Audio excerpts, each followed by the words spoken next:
कैसे हो? मैं हूँ आपकी हिंदी की टीचर भारती सरोदे। नमस्ते बच्चों।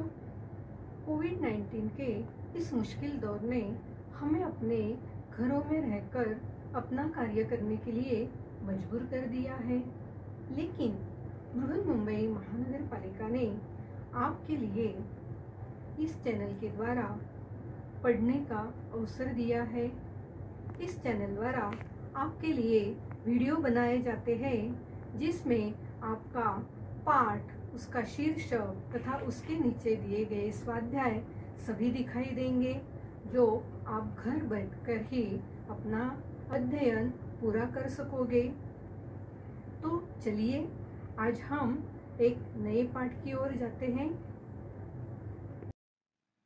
बृहन्मुंबई महानगर पालिका शिक्षण विभाग वर्चुअल ट्रेनिंग सेंटर द्वारा मैं भारती सरोदे आपका स्वागत करती हूँ। नमस्ते मेरे प्यारे बच्चों। आज हम हिंदी सुलभ भारती 7वीं कक्षा का अभ्यास करेंगे। आज हम एक नया पाठ पढ़ने जा रहे हैं। पाठ चौथा, शब्द संपदा। तो आइए पढ़ते हैं पाठ शब्द संपदा। आइए सबसे पहले आपको लेखक का परिचय करा दूं। ये है डॉक्टर सूर्य नारायण रणसुभे जी। आइए इनके बारे में जानते हैं। आपका जन्म 7 अगस्त 1942 गुलबर्गा, कर्नाटक में हुआ है। आपकी रचनाएं लगभग 65 पुस्तकें प्रसिद्ध है। अनुवाद का समाजशास्त्र तथा हिंदी कथा साहित्य और देश विभाजन, यह पुस्तकें विशेष उल्लेखनीय हैं। डॉक्टर रणसुभे जी मराठी भाषी हिंदी लेखक हैं। वे प्राध्यापक, अनुवादक, समीक्षक के रूप में जाने जाते हैं। समकालीन हिंदी के एक प्रमुख साहित्यकार हैं। वे हिंदी के अध्यापक रहे हैं। उनकी विभिन्न रचनाओं के लिए उन्हें विविध पुरस्कार से सम्मानित किया गया है। प्रस्तुत निबंध के माध्यम से लेखक ने शब्दों की शक्ति को दिखाते हुए इनकी संपदा को बढ़ाने के लिए जागरूक किया है।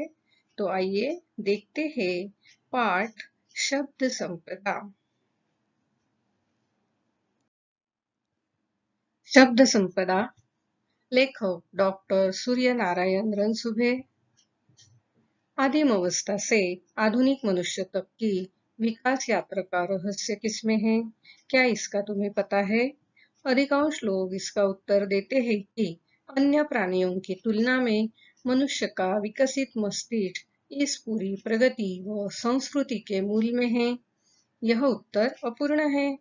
पूर्ण उत्तर यह है कि मनुष्य की प्रगति हुई, वह इसलिए कि इस मस्तिष्क ने भाषा की खोज की।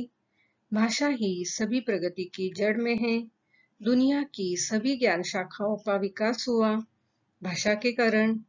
भाषा का अर्थ है सार्थक शब्दों का व्यवस्थित क्रमबद्ध संयोजन। तो देखो, आदिम अवस्था, आदिकाल से जो हमारे पूर्वज थे, वो जंगलों में रहते थे, शिकार करते थे। उस अवस्था से आज का जो आधुनिक मनुष्य है, उसका जो विकास हुआ है, उस विकास यात्रा का रहस्य किसमें है? रहस्य यानी भेद किसमें है? तो अधिकांश लोग, अधिकतर लोग इसका उत्तर क्या देते हैं?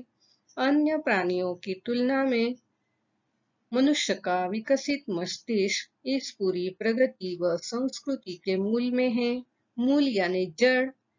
तो लेखक कहते हैं कि यह उत्तर अपूर्ण है। पूर्ण उत्तर यह है कि मनुष्य की प्रगति हुई, वह इसलिए कि इस मस्तिष्क ने भाषा की खोज की। खोजना यानी ढूंढना।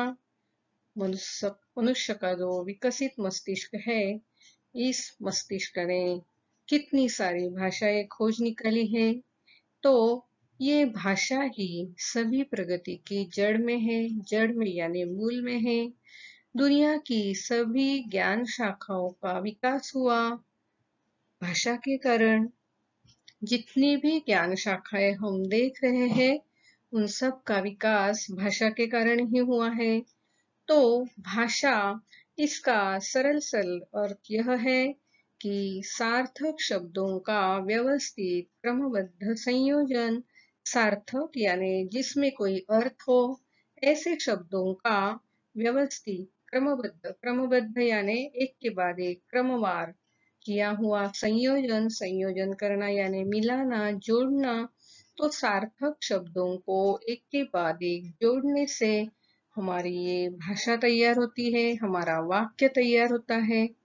तो इस तरह केवल विकसित मस्तिष्क ही नहीं, तो भाषा भी हमारे इस प्रगति की जड़ में है। यह बात डॉक्टर रणसुभे जी हमें बताते हैं। तो यहाँ आदिम, आदिम अवस्था से आधुनिक अवस्था यानी आदिम, इसका विरुद्ध अर्थ का शब्द है आधुनिक। तो विकसित, इसके विरुद्ध अर्थ का शब्द है अविकसित। अपूर्ण, जिसका विरुद्ध अर्थ का शब्द है पूर्ण। तो इस तरह यह विरुद्ध अर्थ के शब्द भी हम यहाँ देख रहे हैं। साथ ही सार्थक, यह जो शब्द है, सार्थक का अर्थ है जिसमें कोई अर्थ हो। तो उसके विरुद्ध अर्थ का शब्द है निरर्थक, जिसमें कोई अर्थ नहीं, वह निरर्थक। तो आगे का पाठ भी हम पढ़ते हैं, आओ। देखो बच्चों, हर एक भाषा की अपनी अपनी लिपि होती है, अपने अपने शब्द होते हैं। तो हम आगे शब्द संपदा यह पाठ पढ़ते हैं। शब्दों का यह संसार बड़ा विचित्र है। शब्दों की ताकत की ओर हमारा ध्यान कभी जाता नहीं। शब्द ही मनुष्य को ज्ञान से जोड़ते हैं, शब्द ही मनुष्य को मनुष्य से जोड़ते हैं, और शब्द ही मनुष्य को मनुष्य से तोड़ते हैं। विज्ञान की दृष्टि से तो अक्षर ध्वनि के चिन्ह हैं, निर्जीव है। मनुष्य ही उन्हें अर्थ देता है, जीवंत बनाता है। अब शब्द जीवंत हो जाते हैं, तो फिर उनमें मनुष्य के विविध स्वभाव गुण आने लगते हैं। मनुष्य स्वभाव के जितने विभिन्न नमूने हैं, उतने ही शब्दों के स्वभाव के नमूने हैं। तो देखो, ये जो शब्दों का संसार है, बड़ा ही विचित्र है। शब्दों की ये जो दुनिया, संसार यानी दुनिया जो है, विचित्र है। शब्दों में बहुत ताकत होती है, लेकिन हमारा उनकी तरफ कभी ध्यान नहीं जाता। ये जो शब्द होते हैं, ये मनुष्य को मनुष्य से जोड़ते हैं, मनुष्य को ज्ञान प्राप्त कराते हैं, लेकिन कभी-कभी ये शब्द ही मनुष्य को मनुष्य से तोड़ते हैं। देखा जाए तो शब्द क्या है? विज्ञान की दृष्टि से तो अक्षर ध्वनि के चिन्ह है। चिन्ह यानी छाप है। जो अक्षर है, वो जो ध्वनि हम जो बोलते हैं उसके चिन्ह है। वे तो निर्जीव है, बेजान है, उनमें कोई जान नहीं है। लेकिन जब मनुष्य उन्हें बोलता है, तो उन्हें जीवंत बनाता है। जीवंत यानी जीवित बनाता है। जब शब्द जीवंत हो जाते हैं, तो उनमें भी मनुष्य के विविध स्वभाव और गुण आने लगते हैं। यानी कि जो शब्द हम उच्चारते हैं, उसमें अपने स्वभाव का दर्शन होता है। मनुष्य स्वभाव के जितने विभिन्न नमूने हैं, विभिन्न यानी अलग अलग नमूने यानी उदाहरण, तो मनुष्य स्वभाव के जितने भी उदाहरण हैं, उतने ही शब्दों के स्वभाव के नमूने होते हैं। इसका मतलब यही है कि जो भावनाएं मनुष्य शब्दों द्वारा व्यक्त करता है, वही शब्दों को जीवित करता है।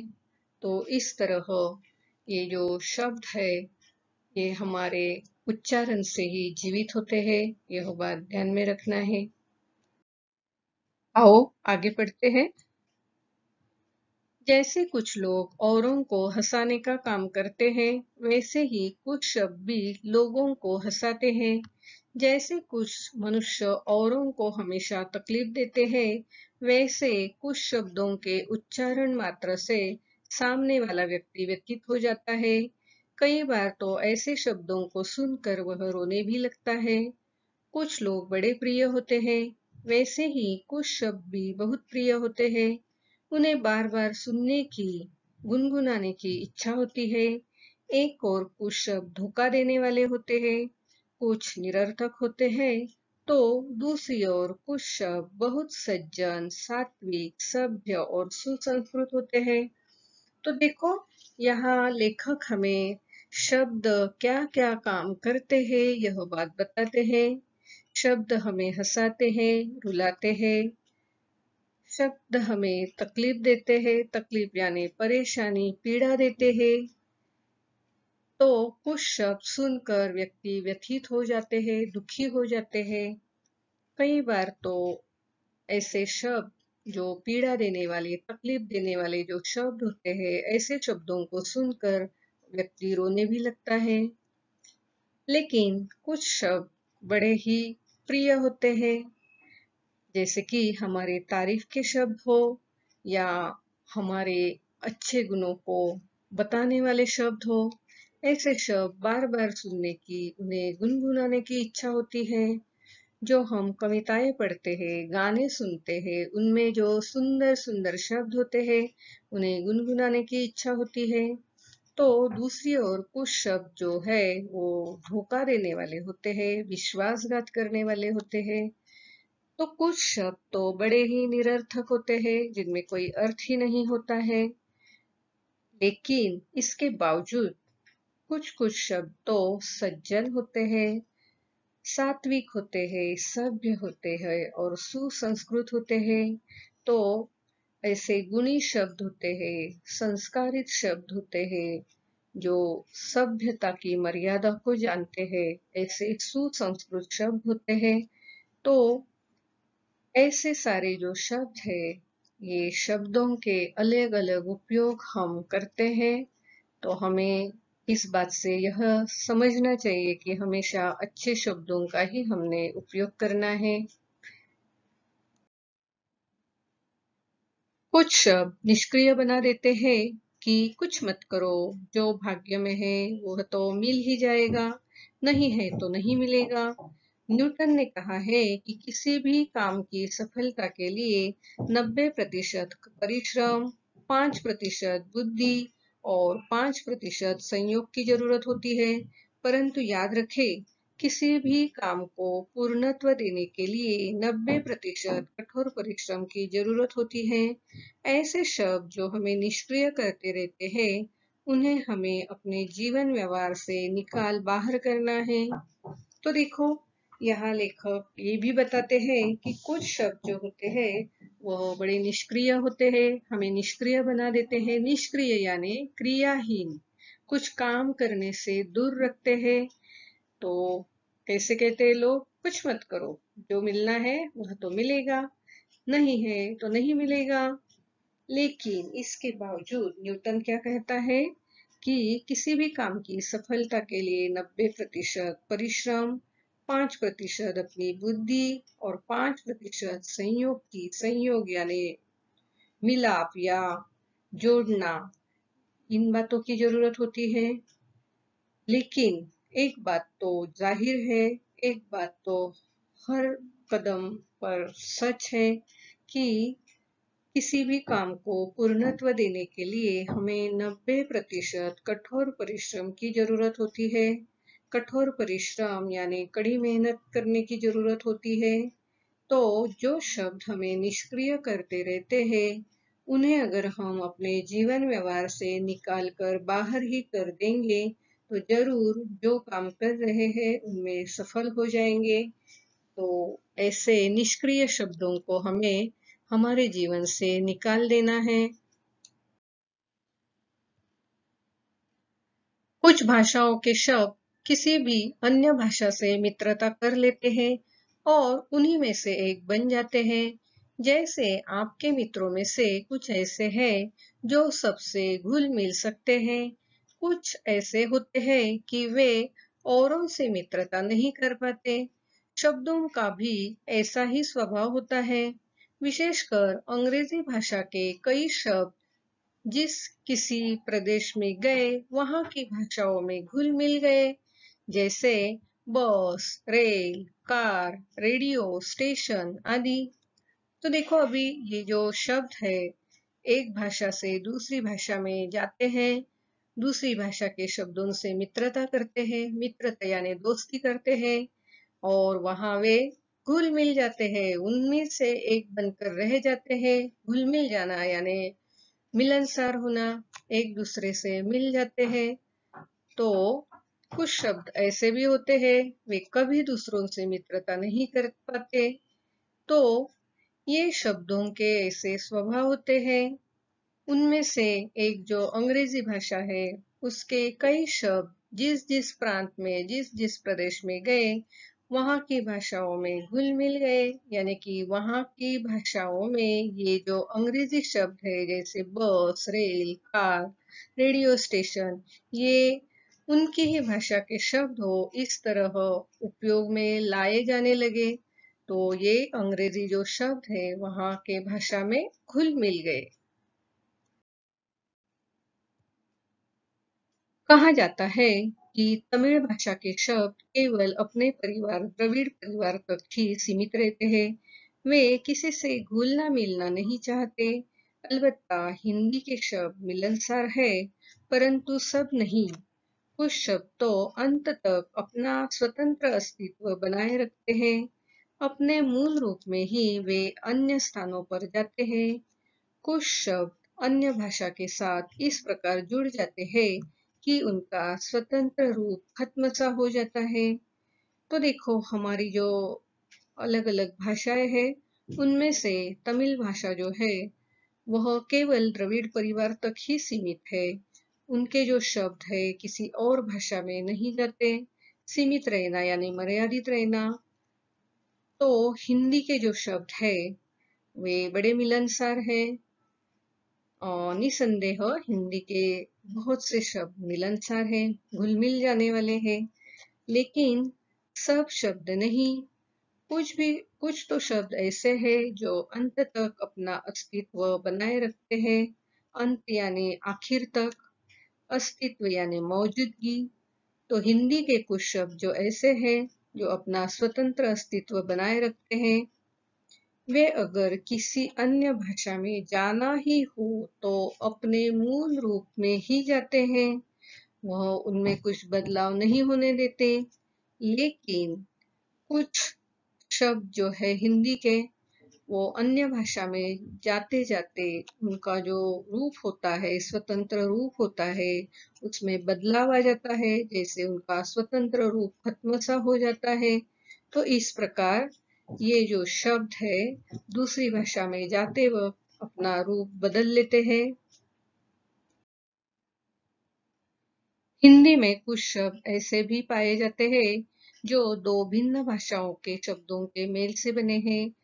अब वे शब्द हिंदी के ही बने हैं, जैसे हिंदी संस्कृत से वर्षगांठ, मांग पत्र, हिंदी अरबी से, फारसी से थानेदार, किताब घर, अंग्रेजी संस्कृत से रेल यात्री, रेडियो तरंग, अरबी फारसी अंग्रेजी से बीमा पॉलिसी आदि शब्द जो है, इन शब्दों से ही हिंदी का भी शब्द संसार समृद्ध हुआ है। कुछ शब्द अपनी माँ के इतने लाडले होते हैं कि वे माँ मातृभाषा को छोड़कर औरों के साथ जाते ही नहीं। कुछ शब्द बड़े बिंदास होते हैं, वे किसी भी भाषा में जाकर अपने लिए जगह बना ही लेते हैं। तो यहाँ लेखक बता रहे हैं कि किस तरह दूसरी भाषा से हमारे हिंदी भाषा में शब्द आते हैं और वे यहाँ के ही हिंदी भाषा के ही शब्द हो इस तरह उनका उपयोग किया जाता है। लेकिन हिंदी के कुछ शब्द ऐसे भी होते हैं कि जो हिंदी को छोड़कर अन्य भाषा में नहीं जाते। तो कुछ शब्द जो है बड़े ही बिंदास होते हैं, बड़े निडर होते हैं, उन्हें किसी बात की कोई परवाह नहीं होते। तो ऐसे जो बिंदास शब्द है वो किसी भी भाषा में जाए वहां जाकर अपने लिए जगह तो बना ही लेते हैं। तो यहाँ भिन्न यानी अलग अलग, वर्षगांठ यानी जन्मदिन या सालगिरह, तरंग इसका मतलब है लहर या कंपन। समृद्ध होना यानी फूलना फलना। और बिंदास जिसका मतलब है निर्भय या किसी ही बात की परवाह न करने वाले। शब्दों के इस प्रकार बाहर जाने और अन्य अनेक भाषाओं के शब्दों के आने से हमारी भाषा समृद्ध होती है। विशेषता वे शब्द जिनके लिए हमारे पास प्रतिशब्द नहीं होते। ऐसे हजारों शब्द जो अंग्रेजी, पुर्तगाली, अरबी, फारसी से आए हैं, उन्हें आने दीजिए। जैसे brush, rail, pencil, radio, car, scooter, station आदि। परंतु जिन शब्दों के लिए हमारे पास सुंदर शब्द है, उनके लिए अन्य भाषाओं के शब्दों का उपयोग नहीं होना चाहिए। हमारे पास माँ के लिए, पिता के लिए सुंदर शब्द है, जैसे माई, अम्मा, बाबा, अक्का, अन्ना, दादा, बापू आदि। अब उन्हें छोड़ मम्मी डैडी कहना अपनी भाषा के सुंदर शब्दों को अपमानित करना है।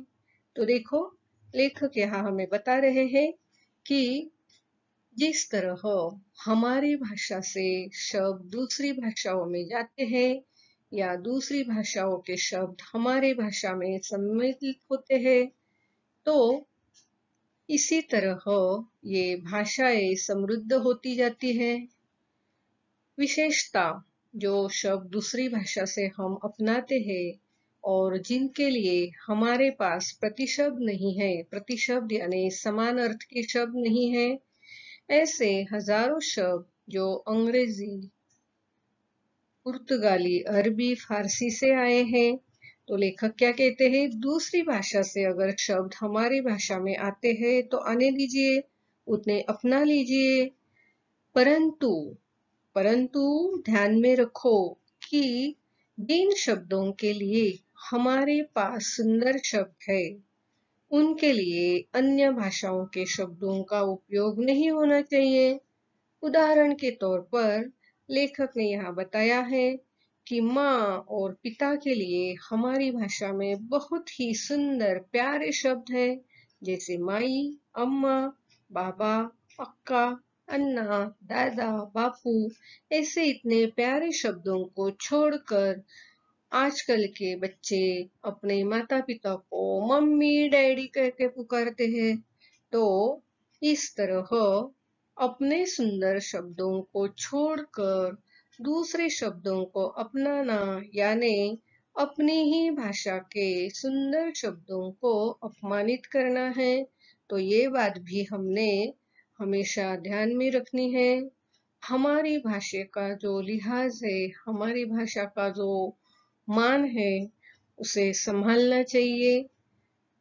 तो इस तरह यहाँ लेखक हमें दूसरे भाषा के शब्दों को अपनाने की इजाजत देता है। उसी के साथ साथ अपनी भाषा में जो सुंदर शब्द है, उनके लिए दूसरे भाषा के शब्दों का उपयोग न करने की सलाह भी देता है।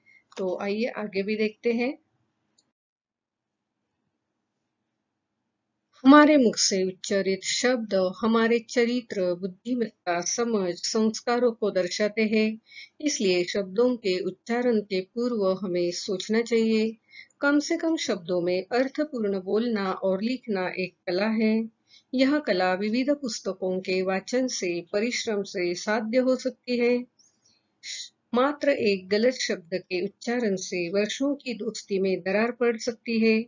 अब किस समय, किसके साथ, किस प्रकार के शब्दों का प्रयोग करना चाहिए, इसे अनुभव, मार्गदर्शन, वाचन और संस्कारों द्वारा ही सीखा जा सकता है। सुंदर, उपयुक्त और अर्थमय शब्दों से जो वाक्य परीक्षा में लिखे जाते हैं, उस कारण ही अच्छी श्रेणी प्राप्त होती है। अनाप शनाप शब्दों का प्रयोग हमेशा हानिकारक होता है।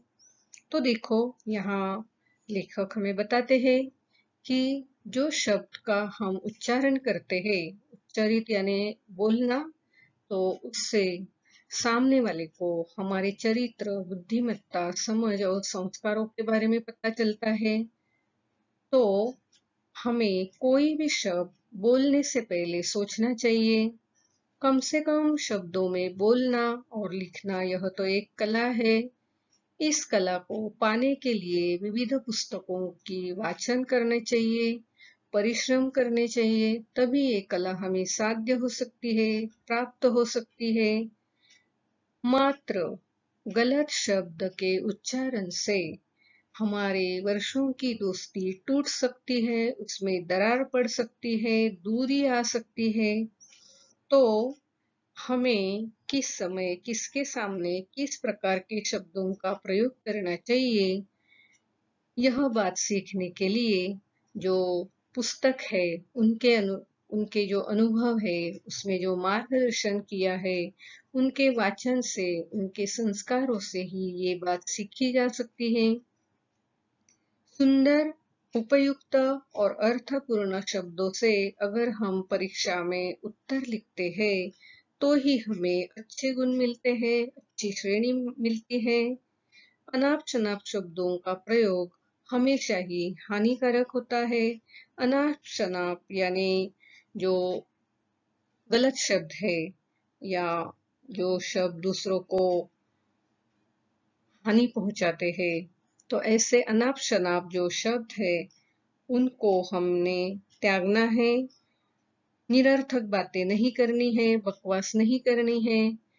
ऐसे अनाप-शनाप शब्दों का प्रयोग हमेशा हानिकारक यानी नुकसानकारक होता है। ये बात हमेशा ध्यान में रखना। देखो बच्चों, इस चित्र को ध्यान से देखना। क्या दिख रहा है आपको इस चित्र में? यहाँ ये जो दो लड़के और लड़की है, आपस में अच्छी तरह बात कर रहे हैं, हंसी मजाक कर रहे हैं। तो ये जो दोनों पीछे लड़के हैं, वे आपस में लड़ रहे हैं। किस वजह इनमें लड़ाई हो गई होगी? क्या आप बता सकते हो? अगर कोई अनाप शनाप बके या कोई कठोर भाषा में बोले तो इस तरह लड़ाई झगड़े हो जाते हैं, और प्यार से मीठी बोली से इस तरह आपस में मित्रता हो जाती है। तो जरूर ध्यान रखना कि हम जब भी किसी शब्द का इस्तेमाल करें तो वे अच्छे ही शब्द हो, दूसरों को अच्छे लगे। प्रत्येक व्यक्ति के पास स्वयं की शब्द संपदा होती है। इस शब्द संपदा को बढ़ाने के लिए साहित्य के वाचन की जरूरत होती है। शब्दों के विभिन्न अर्थों को जानने के लिए शब्दकोश की भी जरूरत होती है। शब्दों का प्रयोग सावधानी से करना चाहिए। शब्दकोश का एक पन्ना रोज एकाग्रता से पढ़ोगे तो शब्द संपदा की शक्ति का पता चल जाएगा। तो अब तय करो कि अपनी शब्द संपदा बढ़ानी है। इसके लिए वाचन संस्कृति को बढ़ाओ, पढ़ना शुरू करो। तुम भी शब्द संपदा के मालिक बन जाओगे, मालिक हो जाओगे। तो देखो, यहाँ लेखक हमें बताता है कि अगर हमारी शब्द संपदा हमें बढ़ानी है तो हमें क्या-क्या करना चाहिए। वैसे तो जन्म से हर कोई शब्द सुनता है, अपनाता है। इसके वजह से उसकी स्वयं की एक शब्द संपदा होती है। स्वयं यानी खुद की, संपदा यानी धन, शब्दों का धन होता है उसके पास। उस शब्द संपदा को और भी बढ़ाने के लिए उसे क्या करना चाहिए? वाचन करना चाहिए। अभी ये जो शब्द होते हैं, इन शब्दों के विभिन्न अर्थ होते हैं। विभिन्न यानी अलग-अलग अर्थ होते हैं। तो इनको जानने के लिए हमें शब्दकोश की भी जरूरत होती है। शब्दकोश में शब्दों के विभिन्न अर्थ और व्याकरण दृष्टया सारी बातें उन शब्दों के बारे में लिखी होती है, बताई जाती है। तो शब्दों का प्रयोग भी हमें सावधानी से करना चाहिए। पहले ही बता दिया है ना कि अनाप शनाप बकने से, गलत शब्दों से रिश्तों में दरार आती है। तो इसलिए शब्दों का उपयोग हमें किस तरह करना चाहिए? सावधानी से करना चाहिए। शब्दकोश का एक पन्ना रोज एकाग्रता से पढ़ोगे तो शब्द संपदा की शक्ति का पता चल जाएगा। तो आगे से रोज हमें पढ़ना है। तो अब तय करना यानी निश्चय करना कि तुम्हें अपनी शब्द संपदा बढ़ानी है। तो शब्द संपदा बढ़ाने के लिए दो बातें जरूरी है कि वाचन संस्कृति को बढ़ाओ और शब्दकोश को अपनाओ। इस कारण तुम भी शब्द संपदा के मालिक हो जाओगे। अगर हमारी शब्द संपदा बहुत ही अच्छी है तो हम बड़े धैर्य से सबके सामने भाषण कर सकते हैं। अच्छे अच्छे शब्दों के इस्तेमाल से हमारा भाषण भी प्रभावी हो जाता है। तो हमेशा अपनी शब्द संपत्ति को बढ़ाने की कोशिश करना। आओ बच्चों, आज हमने जो शब्द संपदा यह पाठ पढ़ा है उसका कुछ शब्दों में सारांश देखते हैं। पाठ का सारांश इस तरह है। शब्द संपदा इस पाठ में डॉक्टर सूर्य नारायण रणसुभे जी ने बताया है कि शब्दों का संसार अनोखा और विस्तृत है। हमारी प्रत्येक भावनाओं को दर्शाने के लिए हर प्रकार के शब्द उपलब्ध हैं। जो शब्द बुरे और अनुचित होते हैं वे संबंधों में दीवार खड़ी कर देते हैं। इसलिए ऐसे शब्दों को जीवन से निकाल देना चाहिए। हमारे मुख से उच्चारित शब्द हमारे चरित्र, बुद्धिमत्ता, समझ और संस्कारों को दर्शाते हैं।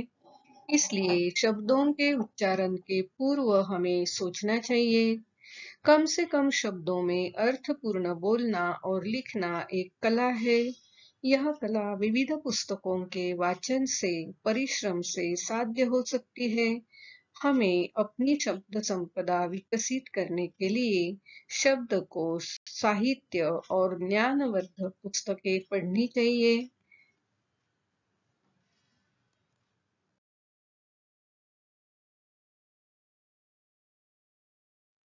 स्वाध्याय प्रश्न पहला, रिक्त स्थानों की पूर्ति करो। अ, भाषा ही सभी प्रगति की डैश में है। आ, भाषा का अर्थ है सार्थक शब्दों का व्यवस्थित क्रमबद्ध डैश। ई, शब्दों का यह डैश बड़ा विचित्र है। ई, कुछ भाषाओं के शब्द किसी भी अन्य भाषा से डैश कर लेते हैं। ऊ, तमिल भाषा के शब्द केवल अपने परिवार द्रविड़ परिवार तक ही डैश रहते हैं। ऊ, अलबत्ता हिंदी के शब्द डैश है परंतु सब नहीं। ए, डैश शब्दों का प्रयोग हमेशा हानिकारक होता है। ऐ, प्रत्येक व्यक्ति के पास स्वयं की डैश होती है। प्यारे बच्चों, आज हमने चौथा पाठ शब्द संपदा पढ़ा और समझा है। शब्द संपदा अच्छी होना कितना जरूरी है इस बात को तो आप समझ गए होंगे। इस पाठ को तो हमने पढ़ लिया है। इस पाठ के अंतर्गत और अंत में हमारे लिए कुछ स्वाध्याय दिए हुए हैं। अगले वीडियो में हम उस स्वाध्याय को जरूर पूरा करते हैं। तो मिलते हैं अगले वीडियो में शब्द संपदा इस पाठ के स्वाध्याय के साथ। आज आपने यह वीडियो कंप्यूटर, लैपटॉप या मोबाइल पर देखा होगा।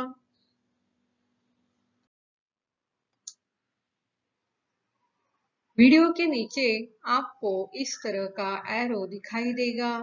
इस एरो को क्लिक करते ही आपके सामने डिस्क्रिप्शन बॉक्स खुल जाएगा।